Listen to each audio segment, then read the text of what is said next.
Budget 10 থেকে 15 হাজার টাকার মধ্যে, কিন্তু ডিসিশন মেক করতে পারছেন না কোন কোম্পানির ফোনটি কিনবেন, কারণ কত জিবি র্যাম, কত এমএএচ এর ব্যাটারি এবং কত জিবি স্টোরেজ হবে অথবা কোন প্রসেসরটা হবে, এটা নিয়েই ডিসিশন মেক করতে পারছেন না। ইউটিউব, গুগল, ফেসবুক সবকিছু ঘাটাঘাটি করে ফেলেছেন। আজকে আমি একটা স্মার্টফোন দেখাবো যেটা আপনার বাজেটে সেরা স্মার্টফোন হবে, কারণ আমি আছি বাংলাদেশের নাম্বার 1 স্মার্টফোন কোম্পানি শাওমির অফিসিয়াল স্টোরের সামনে। তো চলুন দেখি কোন স্মার্টফোনটির কথা আমি বলছি।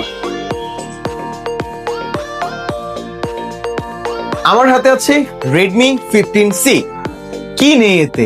33 ওয়াটের super turbocharger, 15 megapixel AI dual camera, IP64 water and splash resistant. কি গেমিং করেন? PUBG, call of duty, free fire, কোনটা? যে কোনো গেমই খেলতে পারবেন Redmi 15C তে, কারণ Redmi 15C তে ইউজ করা হয়েছে MediaTek Z81 Ultra। আর হ্যাঁ, ব্যাটারি নিয়ে চিন্তা করছেন? এই ফোনটাতে ইউজ করা হয়েছে 6000 mAh এর লং লাস্টিং।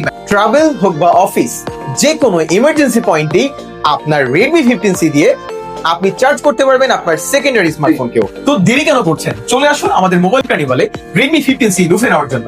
এটার প্রাইস মাত্র 14,999 টাকা। আমাদের লোকেশন নারায়ণ ক্লাবের মেইন গেটের বিপরীত পাশে পলিক্লিনিকের নিচে।